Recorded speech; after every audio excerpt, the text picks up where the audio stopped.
El Ministerio Internacional presenta su programa Un Aliento de Vida. El Espíritu de Dios me ha hecho y el aliento del Todopoderoso me da vida. Job 33:4. Una palabra de poder y unción que llenará tu espíritu. Con ustedes, el pastor Jorge Enrique Gómez. Bienvenidos. Y esto se soluciona con hablar la verdad. Hablar la verdad. Por eso el apóstol dice, no mientas, habla la verdad cada uno con su hermano.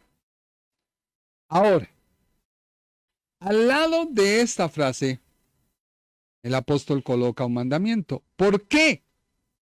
¿Por qué un mandamiento? Déjeme decirle que la palabra original del griego, según los estudiosos, puede querer decir dos cosas. Y te estoy dando la introducción. No hemos entrado todavía en materia. La primera, puede querer decir, no le deis su oportunidad al diablo. No le deis su oportunidad al diablo.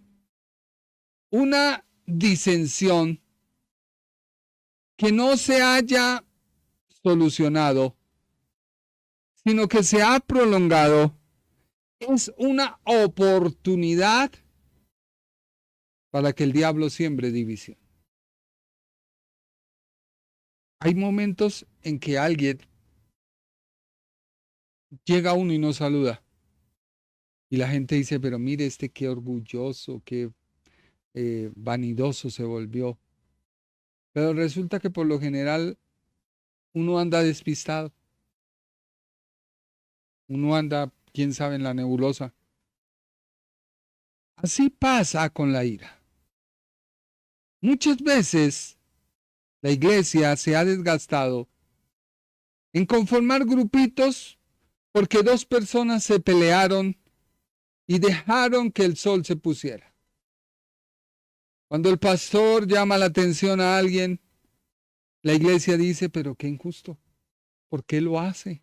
Y comienza a ver todo eso en el corazón. Te lo explico de otra manera. Hay un pronóstico que han dado sobre tu vida. Y ese pronóstico es verdad. No es mentira. Hay una enfermedad. Pero la persona, en cambio de ir en oración, llevar el pronóstico, presentarlo y decir, Señor, el mundo dice este pronóstico, pero tu palabra me dice esto. Yo no le creo a este diagnóstico. Puede ser verdad para el mundo. Yo creo a tu palabra. Y Dios transforma todo pronóstico, toda enfermedad en una sanidad. Cuando Job hacía lo que se le ordenaba, fue declarado justo por Dios, un hombre recto. Ofrecía el sacrificio, era lo que en ese tiempo, en el tiempo de Abraham, antes de la ley, era lo ordenado. Debían ofrecer un sacrificio y llevarlo a Dios como ofrenda, como recordatorio que la única manera que podía perdonar al hombre, cubrir su pecado, era el sacrificio. Pero Job lo hizo en temor. Job decía, por si mis hijos pecaron, por si yo hice, por si yo aquel. O sea, acompañaba el mandamiento con una obra humana.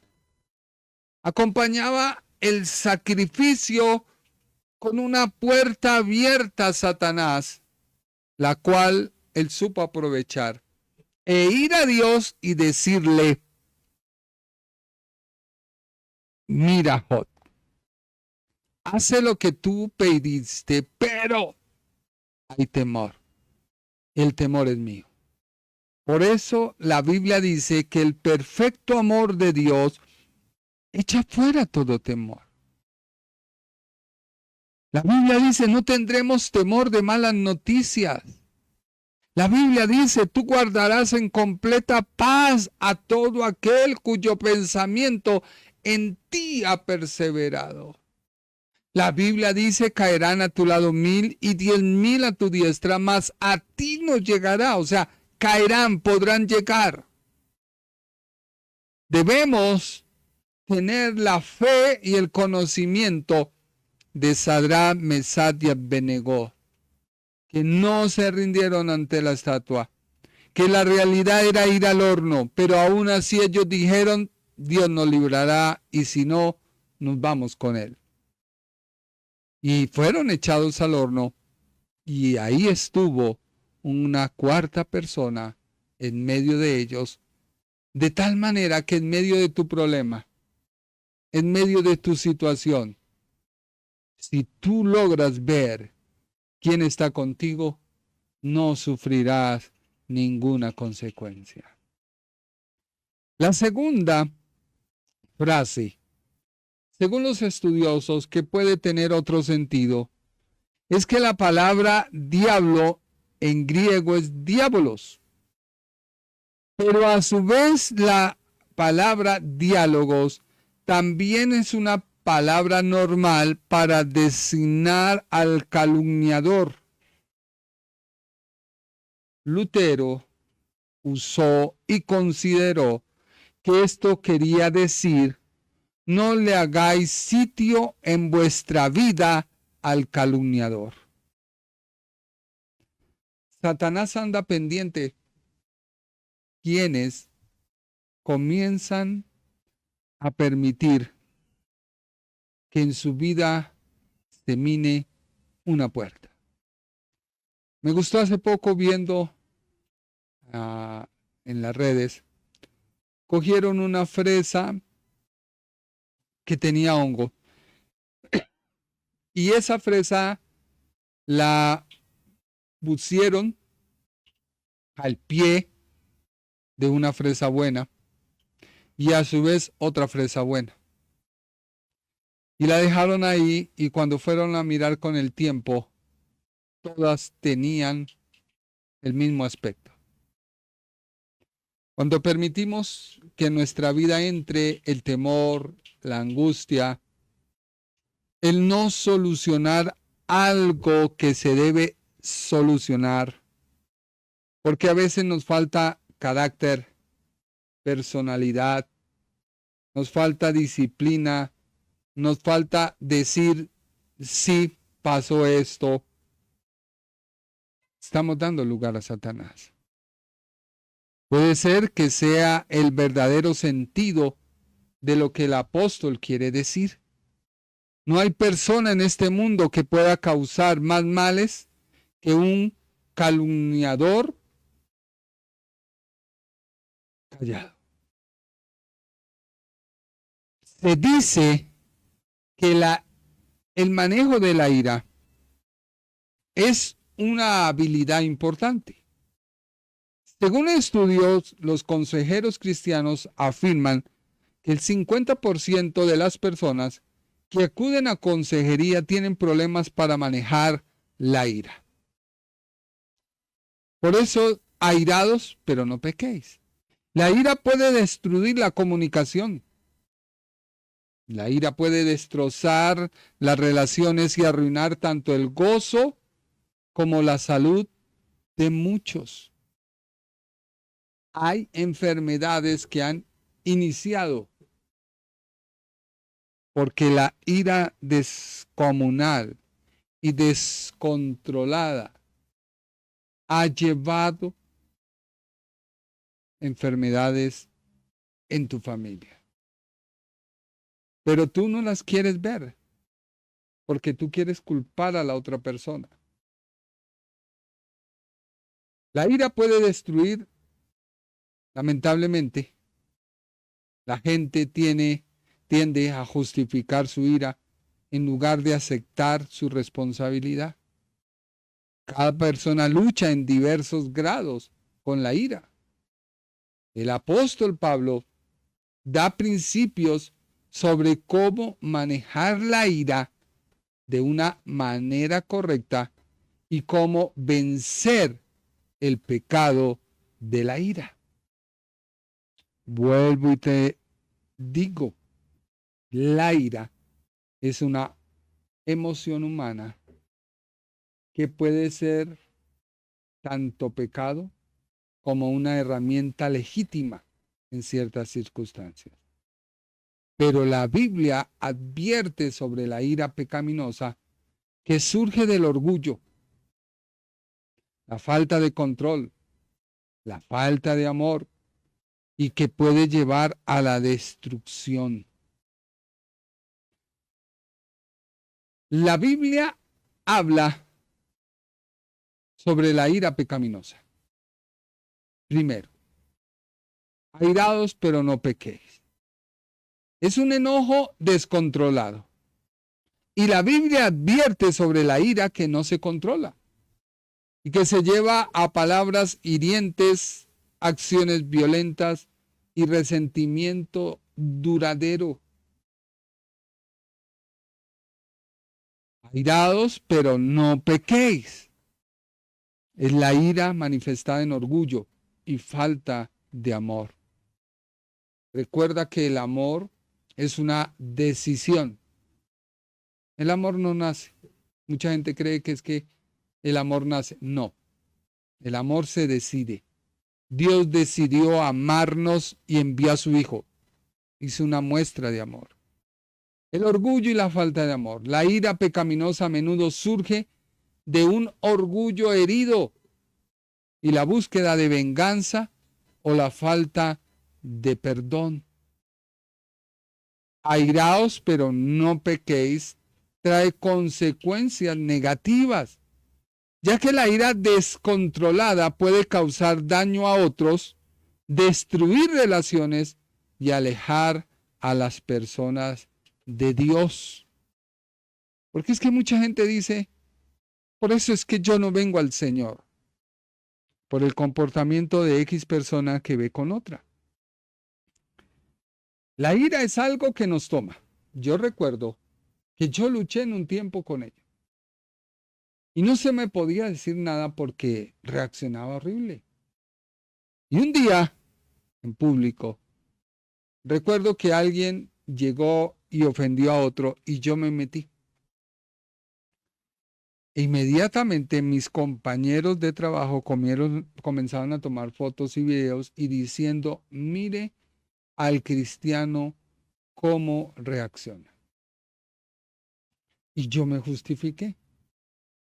Con el tiempo me di cuenta de que era algo que no estaba bien. Por eso no puedo transformar esto y justificarlo con la ira santa o la justa indignación. ¿Por qué? Porque hay una reacción a la injusticia.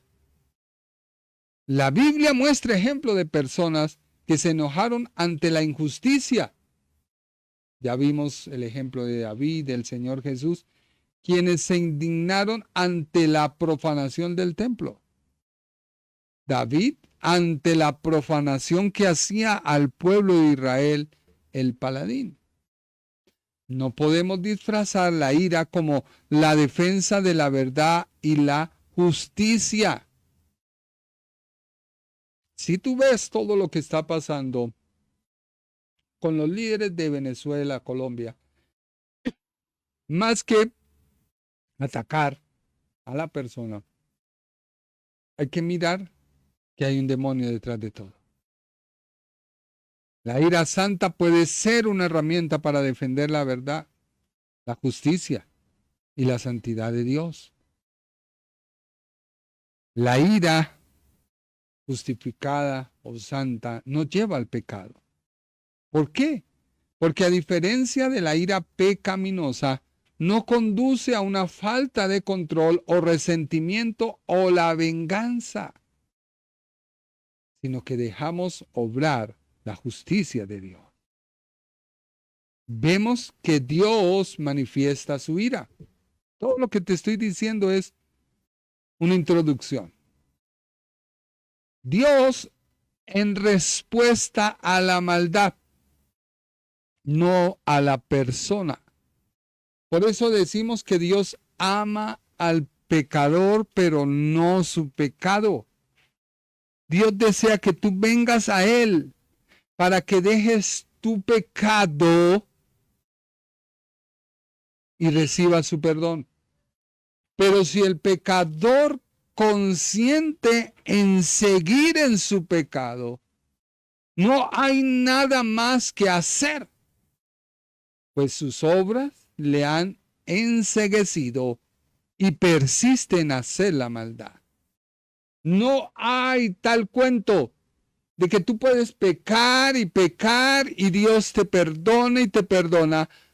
No, Dios perdona, pero cuando tú te vuelves una persona temeraria, que tratas de nublar tu conocimiento, envanecer tu conocimiento como ya lo estudiamos, pues ya no hay nada más que hacer por ti.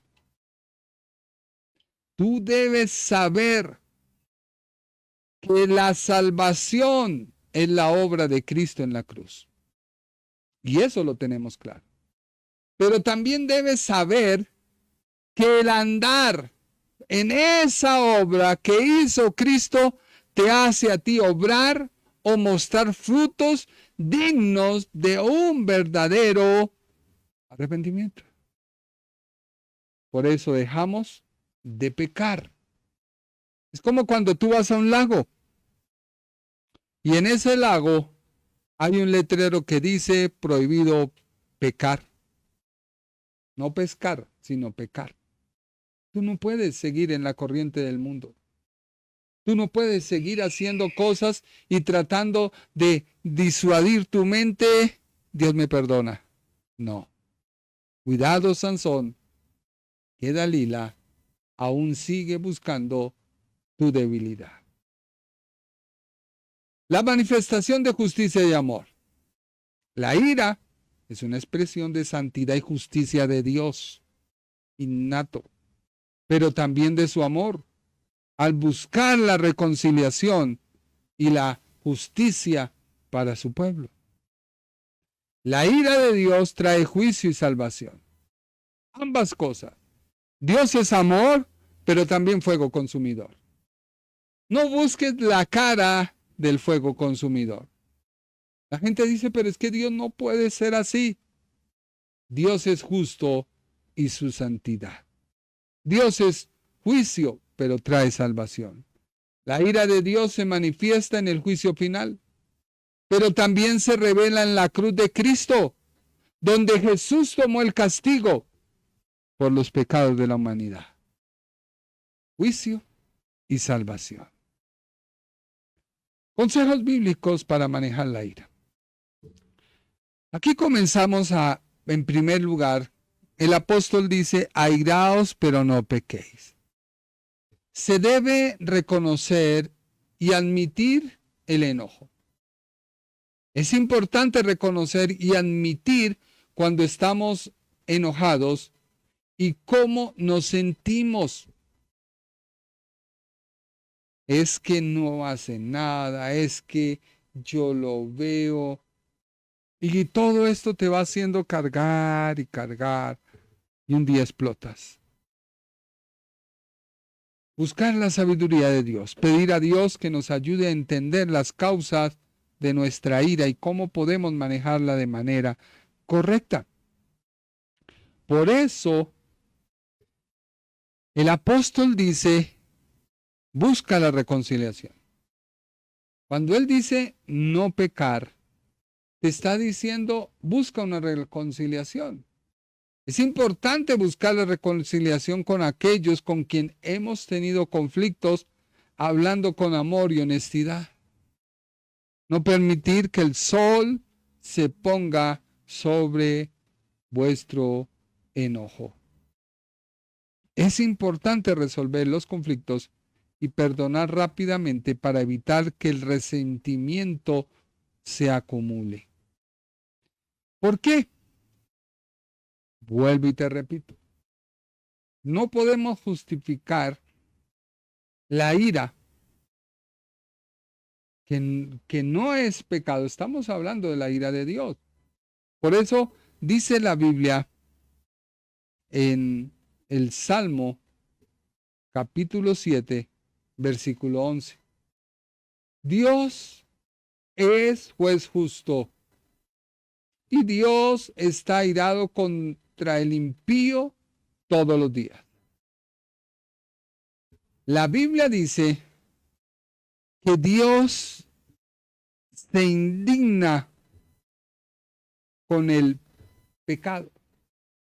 En el Antiguo Testamento, pecado es signo de pecador, o sea, la persona. Por eso el pecador llevaba su ofrenda buscando de Dios su aceptación. Hoy no andamos llevando una ofrenda, porque la ofrenda es Cristo Jesús. Hoy vamos a la cruz de Cristo y buscamos su perdón. Mire lo que dice Marcos capítulo 3, versículo 5. Marcos 3, 5. Entonces, mirándolos alrededor con enojo, entristecido por la dureza de sus corazones, dijo al hombre: extiende tu mano. Y él la extendió, y la mano le fue restaurada sana. Así que la ira no debe sobrepasar los límites. Efesios 4:26 dice: airaos, pero no pequéis. No se ponga el sol sobre vuestro enojo, ni deis lugar al diablo. Hay dos palabras griegas en el Nuevo Testamento que se traducen como ira. Una significa pasión, energía. Y la otra significa agitado o ardiendo o hirviendo. Bíblicamente, la ira es la energía que nos da Dios muchas veces para resolver los problemas. Mire lo que dice la Biblia en 2 de Samuel 12, 5 al 6. Y este ejemplo nos muestra el enfado de David. Recordemos que la Biblia dice que David tiene un corazón conforme al de Dios. Miremoslo por qué.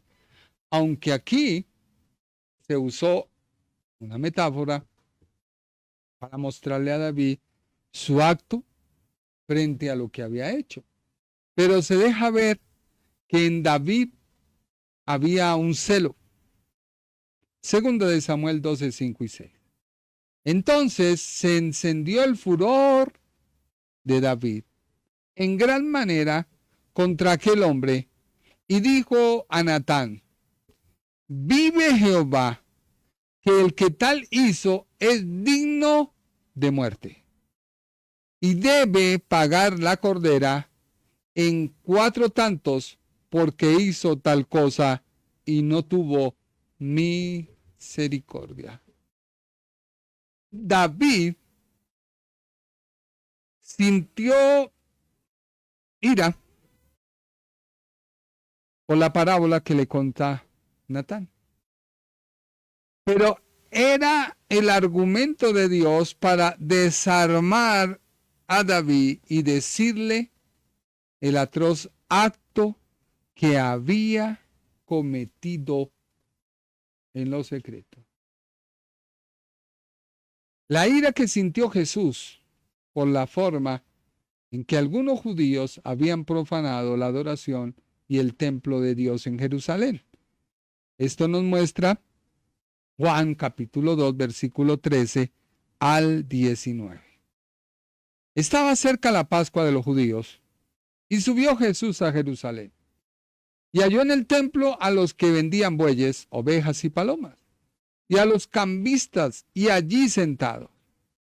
Y haciendo un azote de cuerdas, echó fuera del templo a todos, y las ovejas y los bueyes, y esparció las monedas de los cambistas y volcó las mesas.